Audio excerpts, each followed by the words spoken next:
Bapak,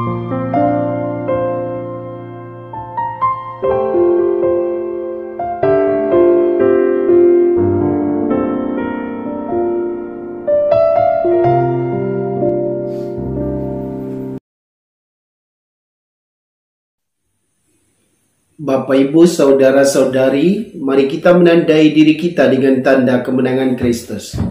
Dalam nama Bapa dan Putra dan Roh Kudus. Amin. Allah yang Maha Kuasa dan Kekal, kami bersyukur kepadamu atas hari baru yang Bapa berikan kepada kami, atas nafas hidup dan perlindunganmu bagi kami sepanjang malam hingga pagi ini. Kami mohon kepadamu ya Tuhan, urapilah kami masing-masing dengan Roh Kudus-Mu, agar kami mau menyiapkan hati kami sebagai lahan yang subur untuk menerima benih firman-Mu. Bersabdalah kepada kami siap mendengarkannya. Doa ini kami sampaikan kepadamu dengan perantaran Kristus Tuhan kami. Amin. Sabda Tuhan diambil dari Injil Suci menurut Lukas, bab 21, ayat 20 sampai 28. Yesus berkata kepada murid-muridnya, "Apabila kalian melihat Yerusalem dikepung oleh tentara, ketahuilah bahwa keruntuhannya sudah dekat. Pada waktu itu, orang-orang yang berada di Yudea harus melarikan diri ke pegunungan. Orang-orang yang ada di dalam kota harus mengungsi. Dan orang-orang yang berada di pedusunan jangan masuk lagi ke dalam kota. Sebab itulah masa pembalasan dan genaplah semua yang tertulis. Celakalah para ibu yang sedang hamil atau yang sedang menyusui bayi pada masa itu. Sebab kesesakan yang dahsyat akan menimpa seluruh negeri, dan murka akan menimpa bangsa ini. Mereka akan tewas oleh mata pedang dan diangkut sebagai tawanan ke segala bangsa.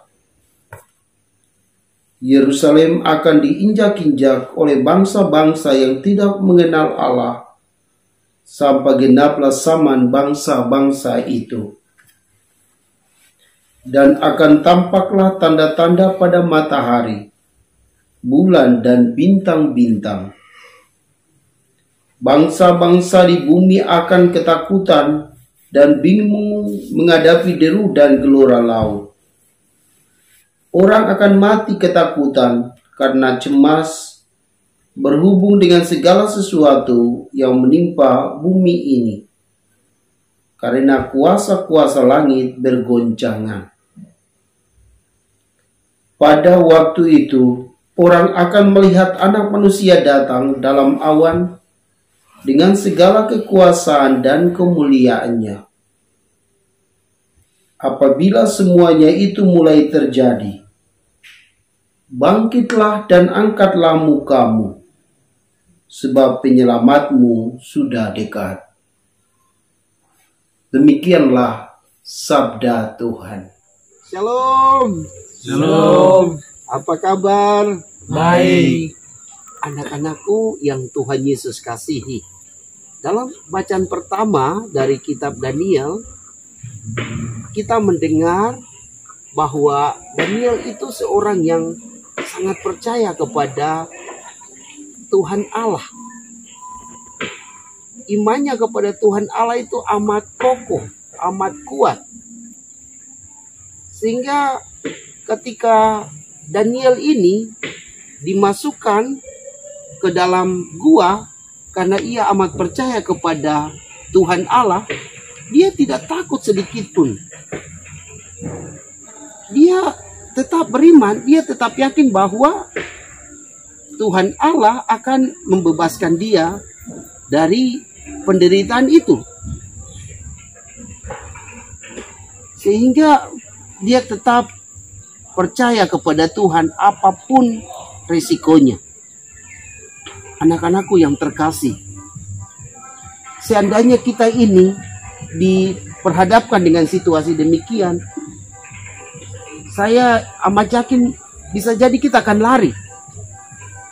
Bisa jadi kita akan katakan, oh kami tidak kenal Tuhan lagi. Apalagi disiksa demikian, dimasukkan di dalam gua singa itu. Maka mari kita belajar dari Daniel untuk tetap beriman kepada Tuhan, tetap percaya kepadanya. Barang siapa percaya kepada Tuhan, Tuhan akan menyelamatkannya. Anak-anakku yang terkasih, dalam bacaan Injil yang kita dengar, sesungguhnya Yesus mengatakan kepada para muridnya bahwa kota Yerusalem itu akan dihancurkan. Mengapa? Karena musuh-musuh akan datang ke kota itu lalu menghancurkan temboknya. Dan saya yakin juga bisa jadi mereka akan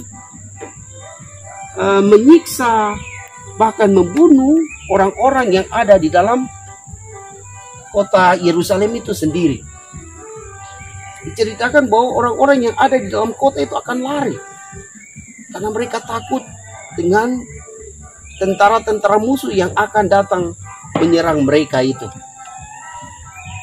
Berarti mereka akan susah. Di dalam penderitaan demikian, mereka tetap percaya bahwa Tuhan akan datang untuk menyelamatkan mereka. Dan akan ada tanda-tanda di bumi ini yang menunjukkan bahwa Yesus atau anak manusia itu akan datang segera untuk menyelamatkan mereka. Sehingga mereka tidak binasa, tetapi mereka memperoleh keselamatan dari Allah. Anak-anakku yang terkasih, kadang di dalam penderitaan kita hampir-hampir tidak percaya lagi kepada Tuhan. Karena kita sudah berdoa tapi kenapa masih menderita terus-menerus. Maka mari kita belajar dari Daniel, kita juga belajar dari orang-orang yang tetap setia kepada Tuhan.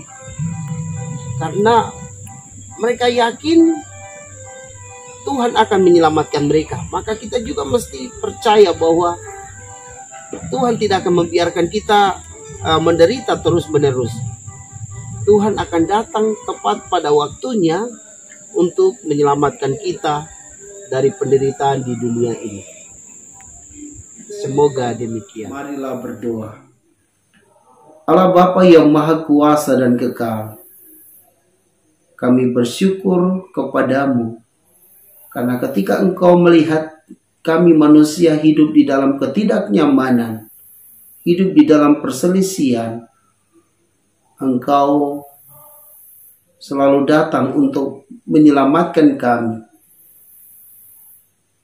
Semoga kami dari hari ke hari tetap beriman kepadamu dan tetap percaya bahwa dalam situasi-situasi yang kacau, Engkau selalu datang menyelamatkan kami semua. Bapa, inilah doa kami yang kami naikkan ke hadirat-Mu dengan perantaran Kristus Tuhan kami. Amin. Semoga Bapak, Ibu, Saudara-saudari diberkati dan dibimbing oleh Allah yang Maha Kuasa, Bapa dan Putra dan Roh Kudus. Amin.